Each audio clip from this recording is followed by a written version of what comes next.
ngo ese yuba nawe waruzi cyo kuzaniye amahoro. Abandi bariko barumva ngo amahoro amahoro amahoro, Yesu nawe azi ko ata mahoro namba. Ngo ese nawe womenya muri iki gihe icyo kuzanira amahoro. Bambewe mugabo rero ubuho ibyo byarahijwe amaso yawe. Aho rero bivuga amosozi ariko aratemba ku matama, kuko twe turashobora kwiberaho ngo ubu n'amahoro, kandi abantu ariko bavuga ngo ubu hari amahoro, ngo n'amahoro n'amahoro n'amahoro, ngo n'abatabizi baraza birayi ngo n'amahoro n'amahoro. Mugabe abijuru bo siko babibona, abijuru bo siko babibona, kuko ikizana amahoro bo barazi icyo ari cyo. Isi rero imeze nabi cyane, kuko abantu b'iki gihe nabo birengagije igihe bagenderwa n'Imana. Murabona ibi yabivuga 81, ariko igihe yabivuga je naguma icyo gihe twari dufite radio iwacu, naguma numva indirimbo ngo ngaya mahoro mu Rwanda, ngaya mahoro mu Rwanda, Banyarwanda twifitiye amahoro, ngaya mahoro mu Rwanda, baturage mwese niturambe. Izo nizo ndirimbo zavuga icyo gihe.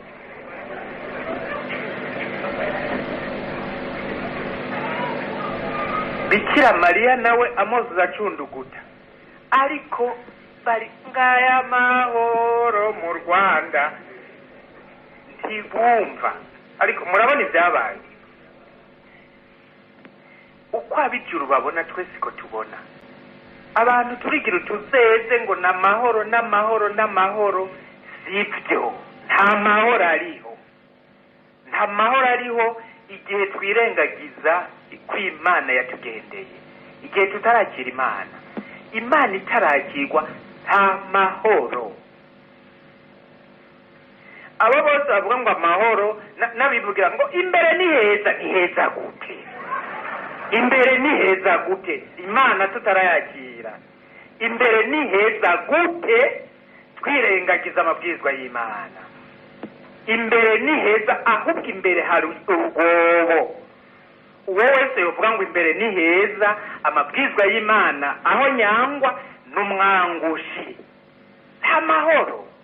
Haleluya, haleluya. Imbuto n'ijambo ry'Imana, umuvye nawe ni Kristo. Umwemera wese azoramba myaka yose. Haleluya. Ubundi butumwa Bikira Mariya yatangikiweho turamutse tuzirikana uyu munsi no gusenga. Ugusenga yabwiye abigeme yabonekeye ngo musenge cyane kandi musenga ataburyarya. Musenge cyane kandi musenga ataburyarya.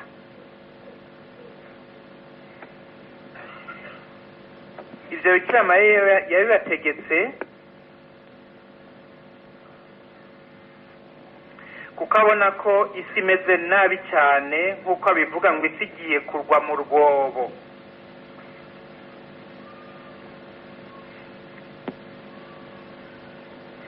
Abijuru barabona ibyo tutabona, mbere n'ibyo tubona twebwe uko tubibona siko bo babibona.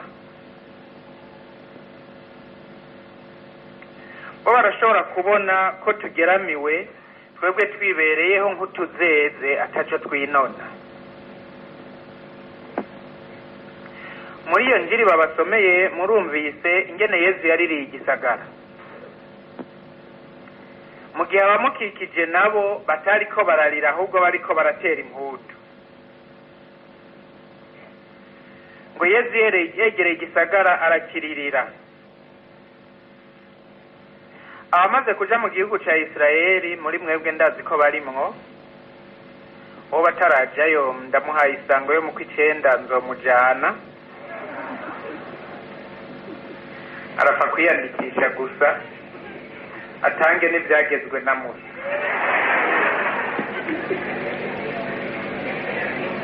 Mu kw'icenda kw'itariki 10 tuzojanayo. Ugeze rero muri Isirayeli, abagira ingendo nyeranda reperehane baciye Yeriko, benshi baciye Yeriko ko baciye mu banyasamariya barabatera amabuye. Abanyasamariya baca rero Yeriko bakaduga, ukaduga kandi rero uraduga cyane gusumba nk'uko woduga uvaye Bujumbura uje Bugarama. Haraduga cyane gusumba ngaho. Baraduga rero bashyitse mwisonga hejuru ku musozi ahitwa Betfaje hamwe Yesu yuririra ya ndogobwe, bagasura akaduga kandi gatoyi,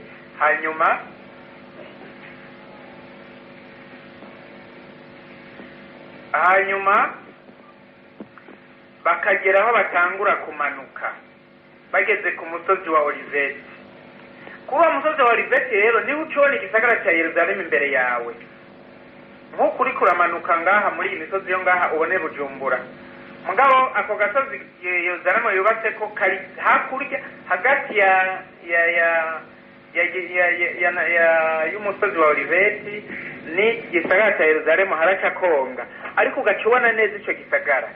Abaperere rero bashitse aho hantu baca batera izaburi ya 121 ngwesa akanyamuneza na rimwe aho bambwira bati tuje mu ngoro y'Umukama Yeruzalemu aho tugushiko, babona ko bayishikiriye. Yeruzalemu aho tugushikiriye twahagaze mu bibimba byawe. Bariko barayihweza rero bagaca bayibwira ngo ewe Yeruzalemu rubakitse, eka wubakitse bwa gisagara giteranye kidatagaguje, ngo sabira amahoro Yeruzalemu muti kubera abo tuvukana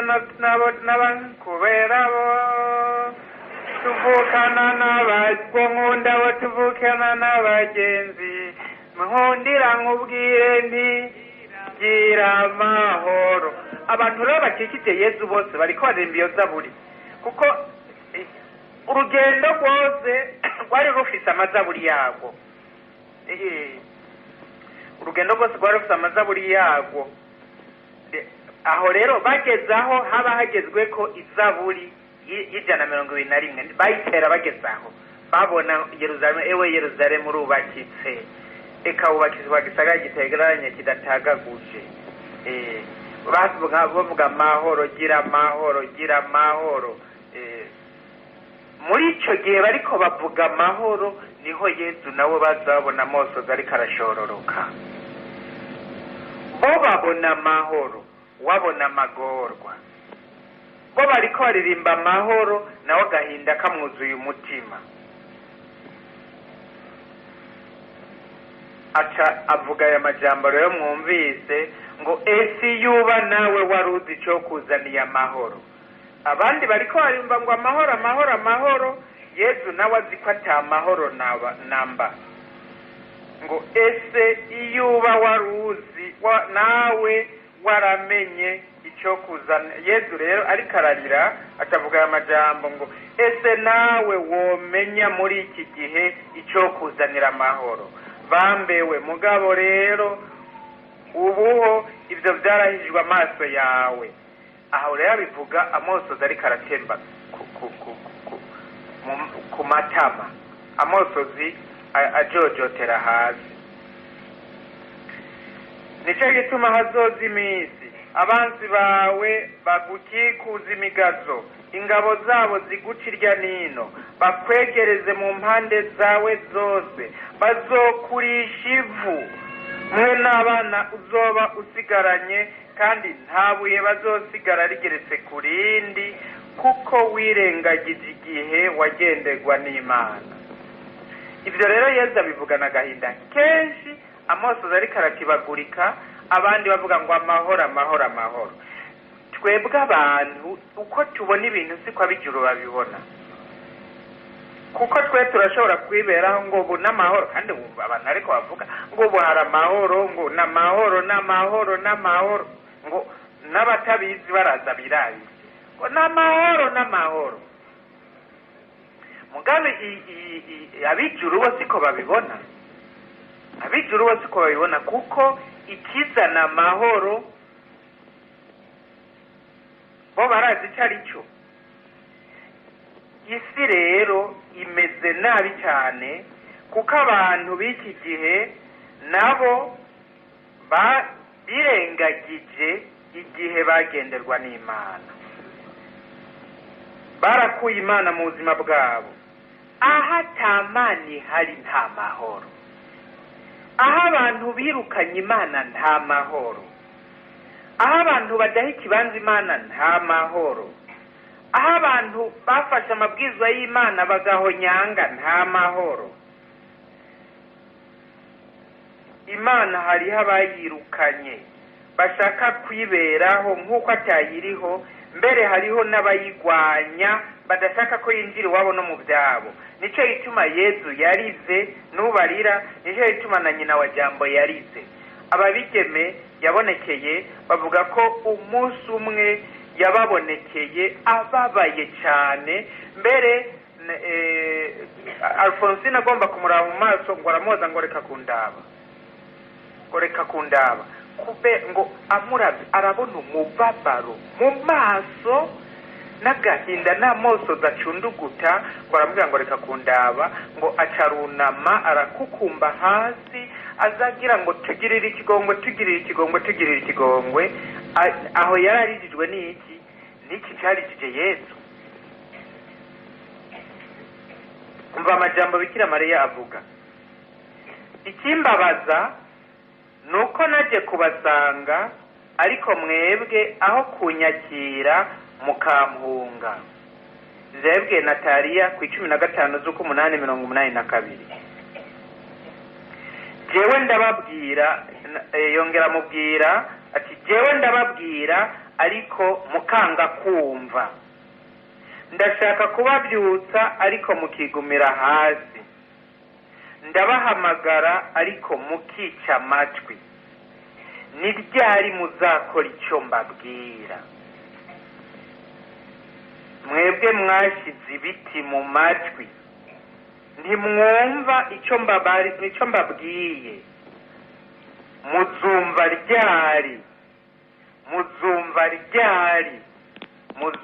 ryari izayivuze gatatu. Iyo umuntu yababaye harahaguma asubira mu ijambo. Muzumva ryari. Ni ryari muzita ku byo mbabwira?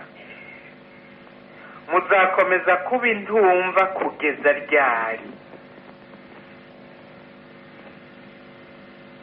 Uko gukomantaza umutima kw'abantu b'iki gihe kandi isi igeramiwe nibyo byatumye Bikira Mariya asaba ugusenga no kwibabaza.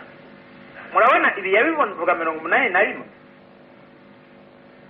ariko igihe yabivuga je naguma icyo gihe twaje dufite radio iwacu, naguma numva indirimbo ngo ngaya mahoro mu Rwanda, ngaya mahoro mu Rwanda, Banyarwanda twifitiye amahoro, ngaya mahoro mu Rwanda, baturage mwese niturambe. Izo nizo ndirimbo zavuga icyo gihe.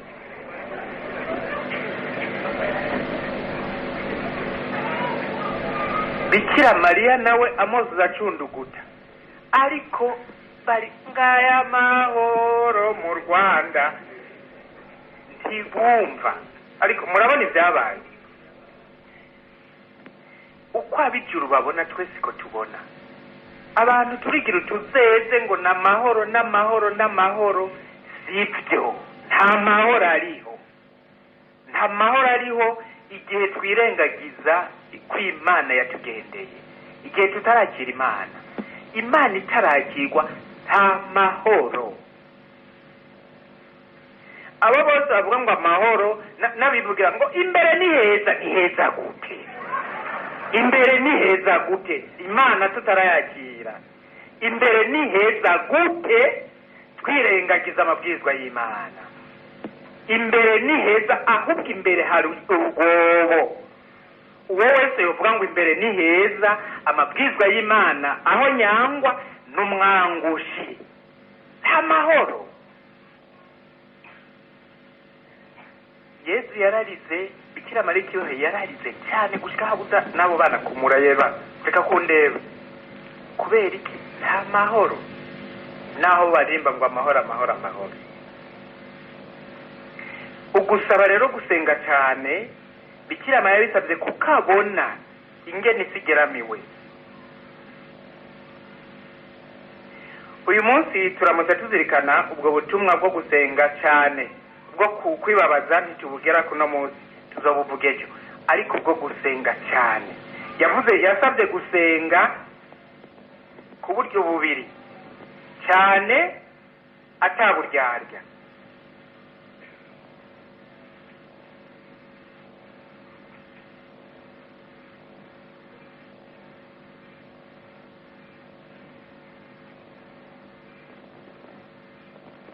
Kuki cyane? Bikira Mariya yasabye gusenga cyane nuko azi neza ko igisabisho cyugurura imitima yugaye. Gusenga cyane ko igisabisho cyugurura imitima yugaye. Gusenga cyane ko igisabisho gisambura imigambi ya Shetani. Muribuka ko Yesu buca afatwa yigeze kubwira Simoni ngo Simoni Simoni ngo Shetani yabasabye ngo ibagosore. Shetani yabasabye ngo ibagosore. Mugabo wewe nagusabiye. Biri mu Njiri ya Luka ikigabane cya 22.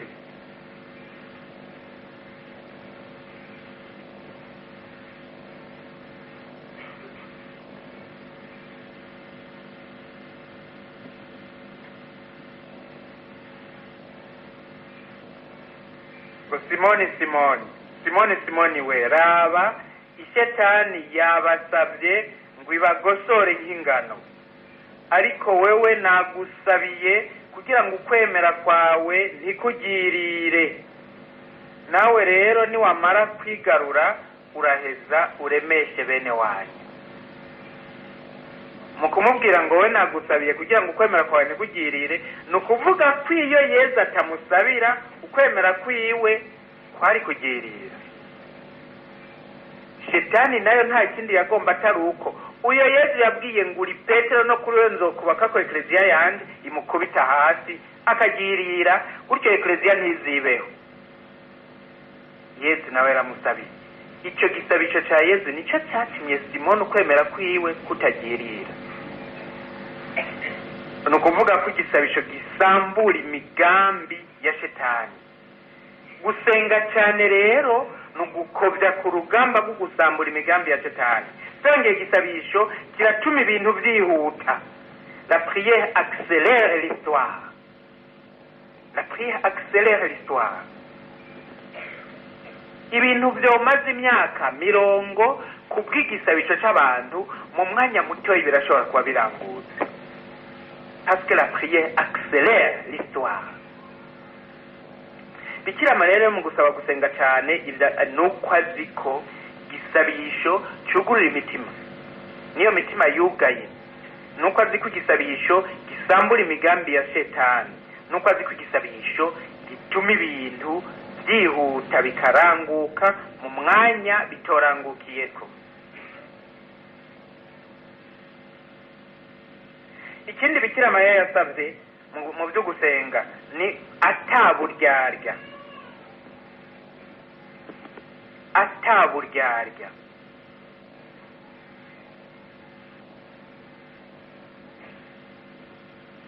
Nimwumvirize ibyo Bikira Mariya avuga, ahanura ababigeme, atubwira natwe mu byo gusenga.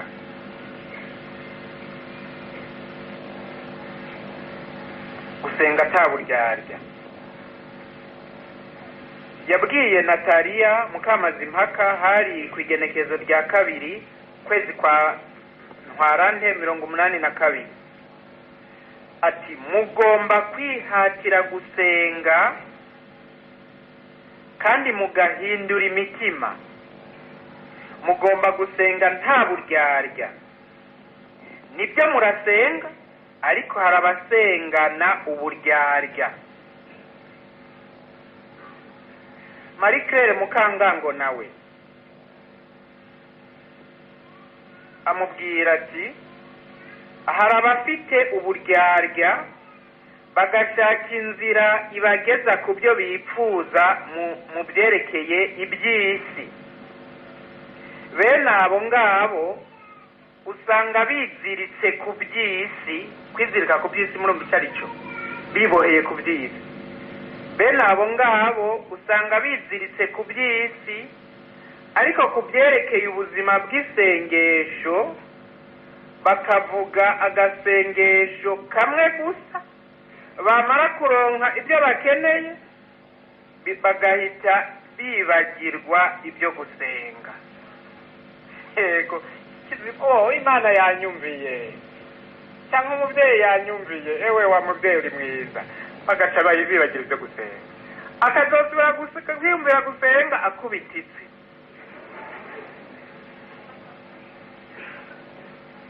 Murumva ko aho harimo uburyarya. Yongera abwira Nataliya ku itariki 7 y'ukwezi kw'icumi 1983, igihe musenga cyane cyane mukoresheje amasengesho yanditse, ntimugasukiranye amagambo mwafashe mu mutwe gusa, ahubwo muje muyavuga. Ntimugasukiranye, no kuvuga gusukiranya ni kuririka, kuvuga umuntu. Igihe musenga cyane mukoresheje amasengesho yanditse, ntimugasukiranye amagambo mwafashe mu mutwe gusa, ahubwo muje muyavuga muyashyizeho umutima nk'aho muyumvise bwa mbere.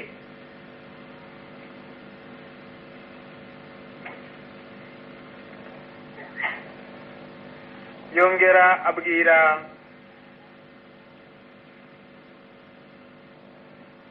Nataliya nyene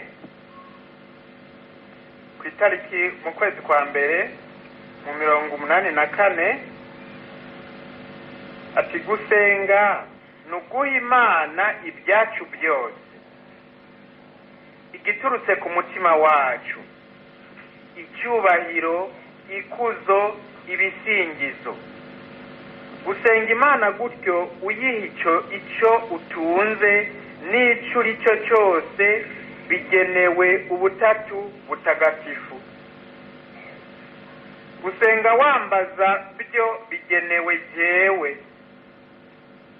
Nugusenga utabaza. Kwambaza nugusaba Imana ibyo ukeneye, ukayitabaza ngo igufashishe ubuvunyi bwayo. Naho kunyambaza nukunsaba ngo ngutabare mu byo ukeneye. Jewe ndi kiremwa, banyambaza kuko mbereyeho gutabara abantu.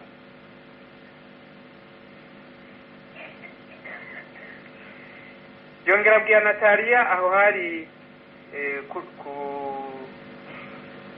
genekerezo, kuri izo genekerezo nyene, ati usaba ikintu icyo ari cyo cyose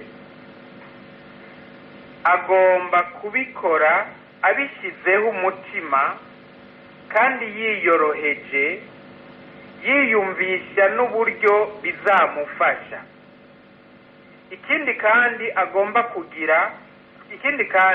agomba kugira ubwihangane, agategereza icyo Imana imugenera.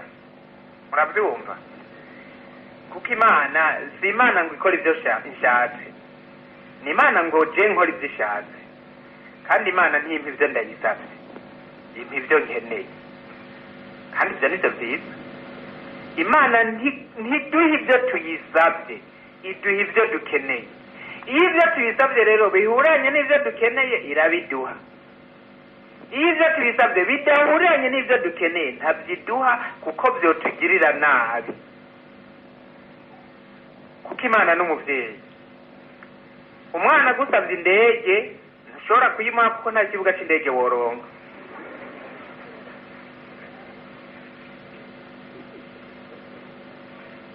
mugabo kubera arashaka indege urashobora kumuzingazingira agapapuro kameze nk'indege ukakamuha, akagatera hejuru akabona karagurutse, akamenya ko se cyangwa nyina yamuhaye indege. ni ukuvuga icyo nicyo umwana akeneye. Imana nayo ntiduha ibyo dusabye. Iminsi yose ugiye gusaba menya neza ko Imana itaguha icyo usabye, iguha icyo ukeneye. Na Yesu mu gusaba yabwiye se ngo dawe n'ibyaba bishoboka nkura ko aya magorwa, ariko ntibibe uko nshaka, ntibibe uko wenyine ubishaka.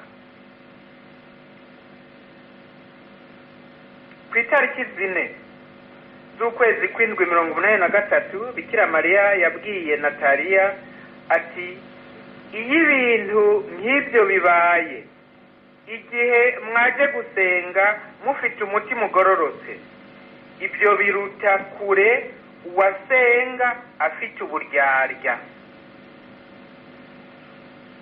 yongera amubwira ngo ntimwibwire gusa ngo muzasenga mu kiliziya. Mu kiliziya murahazi, mu isengero. ntimwibwire gusa ngo muzasenga mu kiliziya, ahubwo mukore mu buryo umutima wanyu aba ari wo uhinduka isengesho. iryo jambo rirahambaye.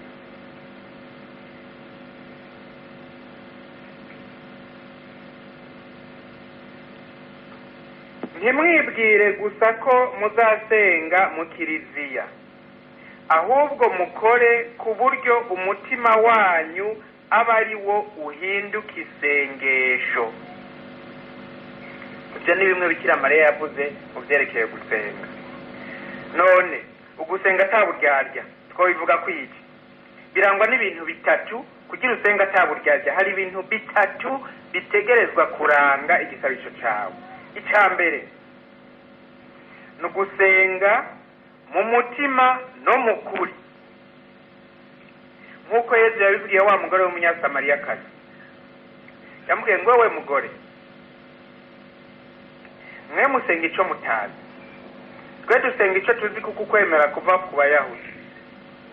hasakuza igihe abasenga nyagusenga batazirirwa bagiye Yerusalemu cyangwa kuri uyu musozi wa Garizimi, ahubwo abasenga nyagusenga bazosenga Data mu mutima no mu kuri, kuko abasenga gutyo aribo Data ashima. Imana n'umutima, abayisenga bateza kuyisenga rero mu mutima no mu kuri. buri mu Injili ya Yohana ikigabane cya 4. gusenga mu mutima no mu kuri bisigura iki? ugusenga mu mutima nuwo amajambo yose avuga ayavuga yakura ku mutima. ugusenga mu mutima nugusenga bishize ku mutima, kuko umuntu ashobora gusenga atabishize ku mutima.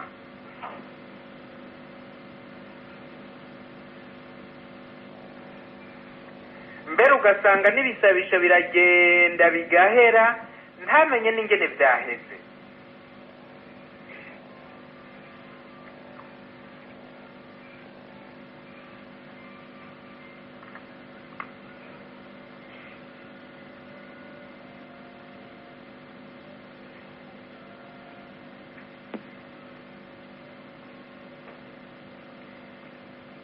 ugusenga mu mutima nuwo umutima wiwe usenga koko. umutima ukaba uri mu byo avuga, kandi iyo umuntu ariko asenga ibyo asenga umutima uri muri byo urabyumva, kuko igisabisho cy'imvamutima n'igisabisho cy'imvamutwe si cyo kimwe. simvuze ko ugira igisabisho cy'imvamutwe aba acumuye, oya, kuko hari n'abatagira n'icyo cy'imvamutwe, hari n'abatagira n'icyo. mugabe igisabisho gihindura ubuzima bw'umuntu ni igisabisho cy'imvamutima. Igisabisho cy'imvamutwe ntawe gihindura, kandi n'uri karasengesha igisabisho cy'imvamutwe ntibikora ku mitima y'abasengesha, mugabo birakora ku mitwe. Ikiva mu mutwe gikora ku mutwe, ikiva mu mutima gikora ku mutima. Kugira ngo igisabisho rero gikore ku mutima, ni uko ukivuga nawe aba avuga amajambo ashizemwo n'umutima, kandi akabivuga ayakuye ku mutima, agasengesha umutima. Kandi igihe nsengesha umutima, mutima wenyene niwe acasenga muri jewe. Mugabo ivyo hari ico bisaba, bisaba ko mba ariho ndi, bisaba ko mba ariho ndi. Erega umuntu arashobora kuvuga ibisabisha atari hari, ibisabisha kabiririka kabiheza mugabo atari hari, yibereye ahandi hantu. Haruguru ibuhonga vraiment hariho umuntu yariko aratera ibisabisho, aratera ibintu batari kwitabiza, abandi baritabiza kandi barabandanya kubera atariho bari, bapfa kuririka gusa. Igisabisho cya gatanu, Yesu arabambwa arapfa ku musaraba, dusabire Michel apfe, dawa twese uri mw'ijuru, izina ryawe ninazwe, uganuga. Bose barabandanya.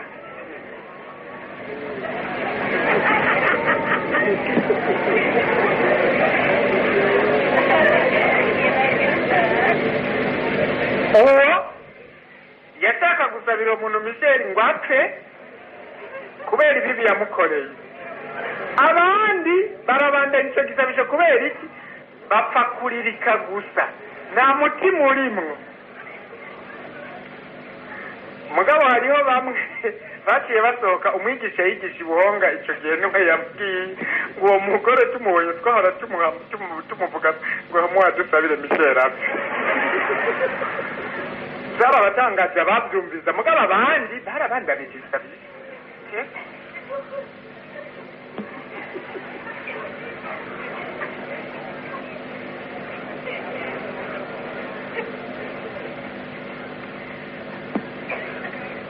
Gusenga mu mutima ni ugusenga ariho ndi, kuko umukama nawe ari hari. Nkavuga igisabisho nzi yuko uwo ndakibwira ahari, mugabo nanjye nkaba ndahari.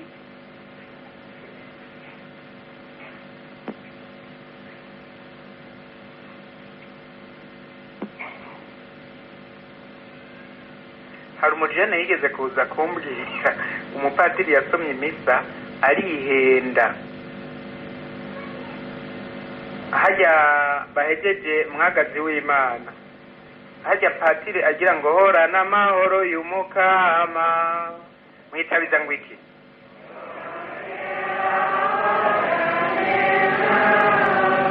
Mu bisanzwe acavuga iki patiri? Acavuga ngo iki? Acavuga ngo iki? Oya, ibyo ntabivuga ngo ntabivuga avuze ngo horana amahoro y'umukama, avuze horana amahoro y'umukama, yongera horane nawe. Atavuga ngo iki? Muhana amahoro ya Kristo. Nawe rero yaciye agira nka mwebwe nk'uko nyene mwari mugize. Kero tumutima tuwerekeje umuka, nidishimira umukama Imana yacu. Acasubira muri konsekarasiyo kandi yari yayigize. Uwo mujene yambwiye ati pati jevrema narababaye kubona dusubiramo ibintu twari twabihejeje. Ako karenda kabaye kugira ngo mwumve iyo umuntu ashobora gusenga atari hari, mugabo byose bijya bintu bya konsekarasiyo patiri yari yabigize, kandi naho patiri yahabigira samaye biraranguka, kuko bijya bibera kwa rutari ntibiva ku bweranda bwa patiri. Oya, apfa kugira ibyo ekleziya dutegereza. Akoze ibyo ekleziya yashinze gukora byose biraranguka, kuko hajya patiri nta na kimwe kiva ku bubasha bwiwe. Akoze ibyo ekleziya yategetse gukora. Muri mateko ya ekleziya handitse ngo faire ce que fait l'église. Byose biraranguka. Mugabo wewe yabigize asamaye, hanyuma arabisubiramo kuko atariho yarari. Murumva icyo mvuze kuba ari buri. nico bivuga. Iyi bintu bisabishe Bikira Mariya yavuze ngo bisabisho ngo cyane cyane byanditswe ngo nimuzobirandagate gutyo gusa mutabisizemo umutima. Udashyizemo umutima urabirandagata bigahera, mugabo ugasanga siho waruri, kuko atariho waruri nta nema nimwe uronka, nabo usabira nta nimwe ubaronkera kuko sihuri. Wibereye kudandaza ku isoko, uri mu by'isoko. Gusenga rero mu mutima, icyambere nico nuko umutima wose aba ari huri nawe ukaba uhari. Mukuri naho nukuvuga iki? Ndacyari mu cyambere gusenga mu mutima no mukuri. Mukuri naho nukuvuga iki? Nukuvuga ko ibyo mvuga byose ndabivuga, ndabizirikana kandi ndabyemera. Ndiko ndaririmba ngo Imana yacu ni nziza, ni Imana yuzuye ikigongwe, urukundo rwayo nagakwa. Nukuvuga ndabivuga, ijambo ryose mvuga ndarizirikana.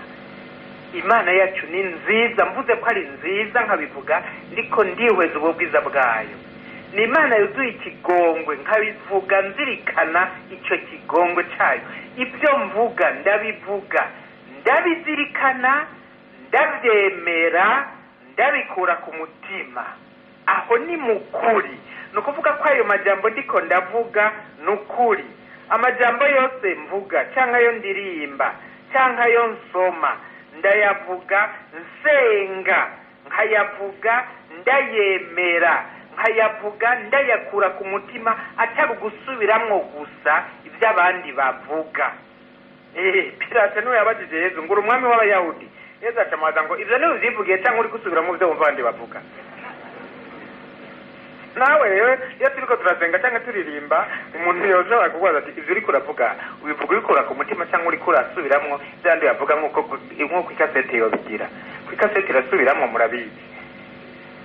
Gusenga mu mutima no mukuri nuko. Kandi igisabisho kivuye ku mutima kandi kigizwe mukuri nico gihindura ubukigira. Abantu bose ubona basenga ntibahinduke nuko badasenga mu mutima no mukuri, basenga n'uburyarya. Nuko badashiramwe umutima, nuko batavuga ukuri. Ico ni cyambere kiranga gusenga taburyarya, mu mutima no mukuri. Ngo abasenga gutyo nibo data kunda, niko Yesu yavuze. Icya kabiri cyo gusenga giranga usenga mu mutima n'umukuri, no gusenga umutima ushaka gukora ishaka ry'Imana. Umutima ufite intumbero yo gukora ishaka ry'Imana. Kuko igisabisho cyacu si cyo guhindura Imana, ni cyo kuduhindura twebwe. Murabyumva neza? Igisabisho cyacu si cyo guhindura Imana, ni cyo kuduhindura twebwe. Amasemezo yacu ntaguhindura no mu kantu na gatoyi, ntagukuririza no mu kantu twebwe nyabo nagirira akamaro kubwa Yesu Kristo umukama wacu. Iyo rero dusenga taburyarya, nukuvuga yuko nsenga mbwira Imana kwishaka ryayo ryoranguka. Mana jewe ndagusabye ibi, mugabo ntibibari byumpa, urampa ibyo ubona wewe nkeneye, ibyo ubona mbereye, ibyo ushaka dawe. Nibyaba bishoboka ndagusabye ibi, ariko ntibibuko jewe nshaka, bibuko wowe ubishaka. Murabyumva neza?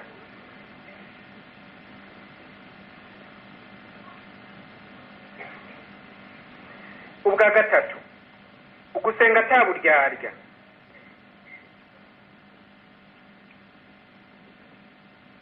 Nugusenga ukora ubutungane.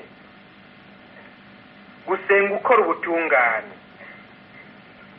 Kuko udakora ubutungane, udakunda n'udaharanira ubutungane, ibisabisho byiwe ni mpfagusa, nk'uko Izaya na Amosi babivuga.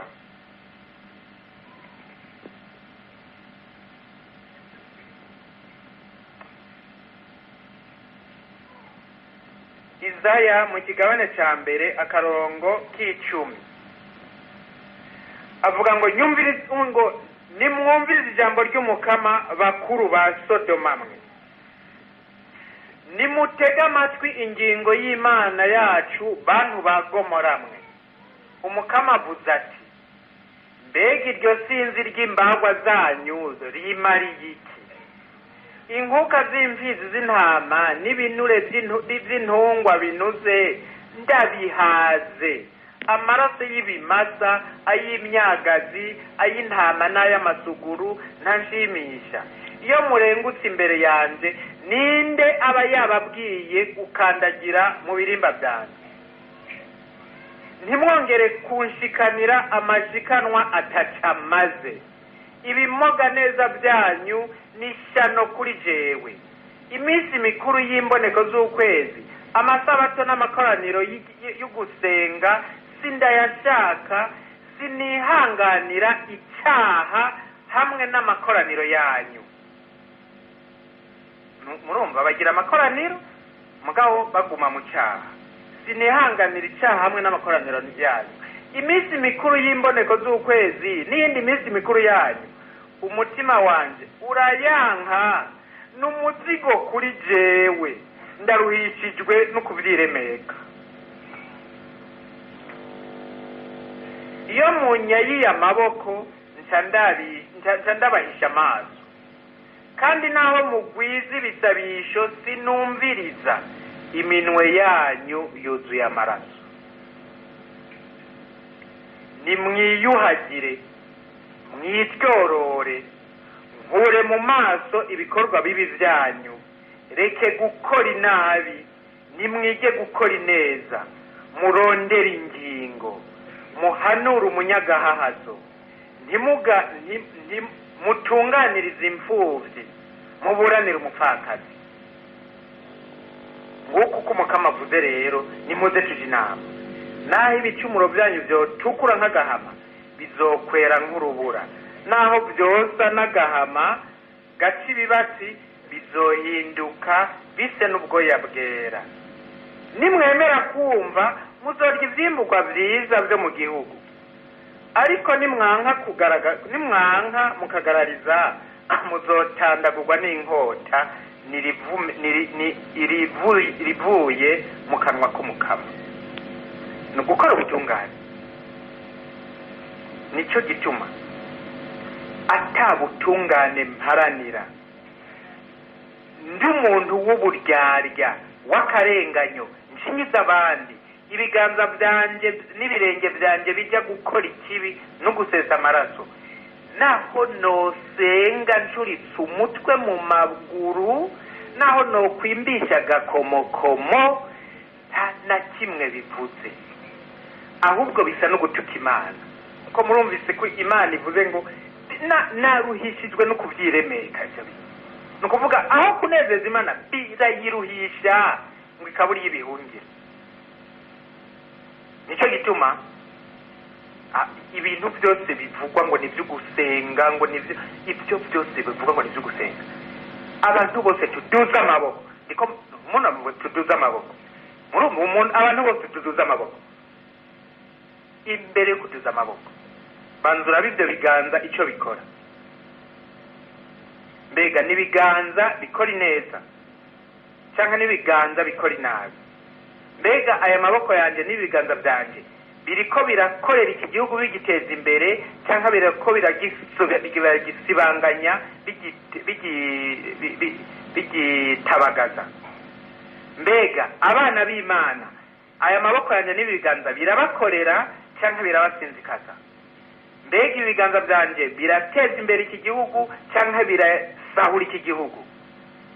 Ibyo biganza umva kubyerekeza ku Mana bimaze iki?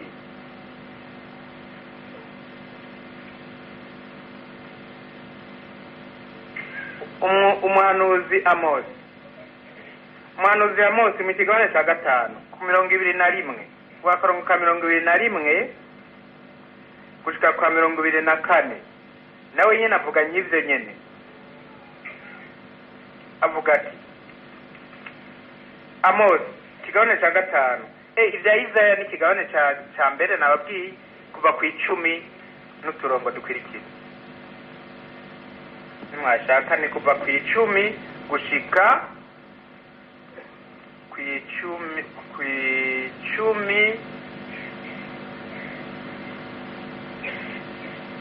gushika ku 20. kuva ku 10 gushika ku 20. Amosi nawe ikigabane cya 5 kuva ku 21 gushika ku 24.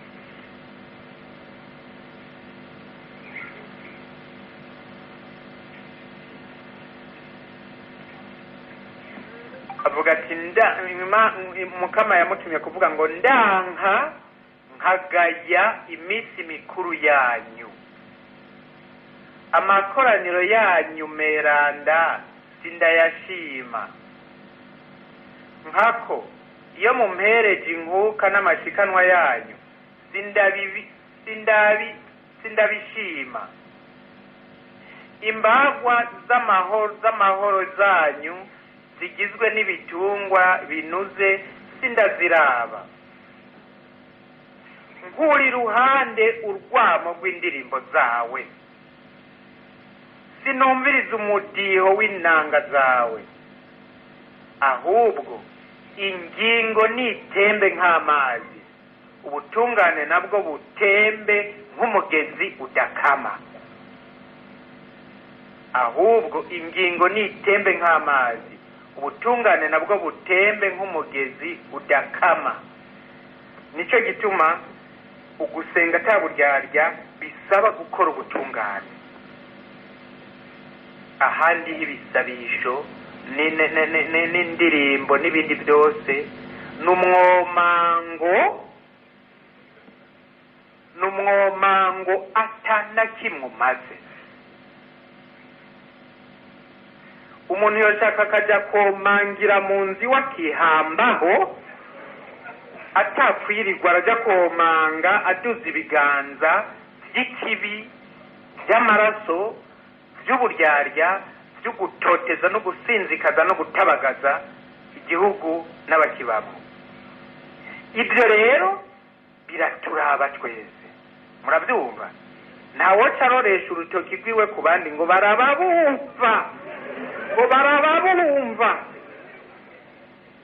oya wewe urabawumva, urabyumva. Ntihagire uyumvira ngo ariko abantu barayo baba bari ngaha. Ibi ni byawe uri kurumviriza, kuko je birandaba nawe birakuraba. Bikira Mariya yavuze ngo nta numwe yera, no kuvuga jewe na wewe turafise aho tubwira kwisuzuma.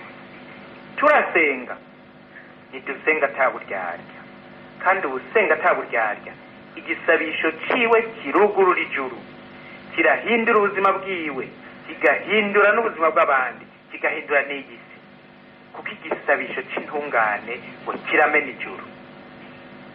Tugire Kristo.